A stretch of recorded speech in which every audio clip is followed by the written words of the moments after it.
जोटा कि मत सबुठारु बेसी आघात देछि। तृतीय प्रसंगटी है अर्पण रथ। अर्पण रथ कौन? महाप्रभुंकर गोटे सोलर मूर्ति जोटा कि आपण माने विभिन्न ड्राइंग रूम रे देखुथिबे, से भली गोटे सोलर मूर्ति को ट्रक पछरे बसई महाप्रभु घर को घर बुलुछंती, कहउछंती मते चाउल दियो।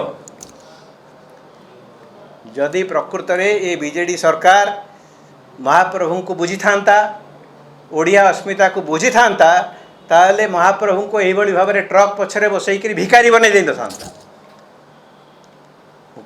एथरे मत भीषण भाव में मोर आवेग होउछि। आपण किभली भाव में ठाकुर को व्यवहार करुछंती भिक मागिबा पाई। यही होछि ठाकुर जे कि लोकों को खाइबा को दिए, लोकों को यही भाव में चांदा आदाय करे नाही। एवं से चाउल जाउछि कुआडे? मु विभिन्न अंचल ओडिशार गस्त करुछि, मु देखुछि जे लोक माने भक्तिर सहित जो चाउल दौरान ताकू नहीं करी बीजेडी कर्मी माने संध्या बेले भोजी करी खाउछंती। ये की प्रकार प्रहसन चली? महाप्रभु को नहीं कि प्रकार खेल चली कौन पाई चली? मोर विनम्र निवेदन मान्यवर नवीन पट्टनायक को मोर निवेदन जे 17 तारीख रे परिक्रमा प्रकल्पर उद्घाटन से कर महायज्ञ इत्यादि कर यज्ञ प्रति आमर कौन असम्मान नहीं।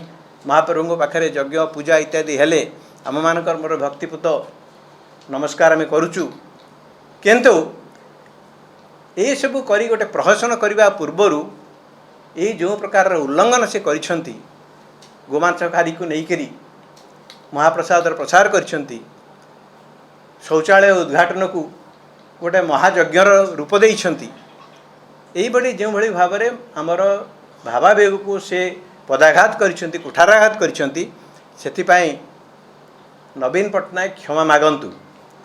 मोर तांके निकट निवेदन हम से 17 तारीख रे उद्घाटन उत्सव रे जिबे, से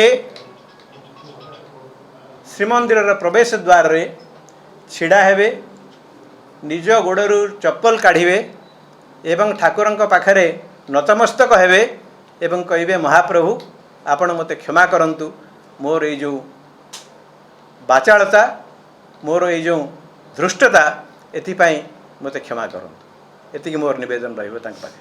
आपण शामिल हेबे प्रकल्प उद्घाटन? आदौ नुहे, जो दिन मो इच्छा हे मो ठाकुर को दर्शन करने जीवी।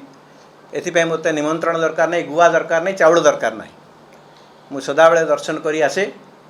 मो ठाकुरंकर भक्त व्यक्तिगत भाव में मुझे जो दिन इच्छा करी से दिन जीवी। जो भाई भाव में बर्तमान पुरी अधिवासी माने केते मास धरिक से विभिन्न प्रकार असुविधार सम्मुखीन होती, मंदिर को जावाई भय करुँच।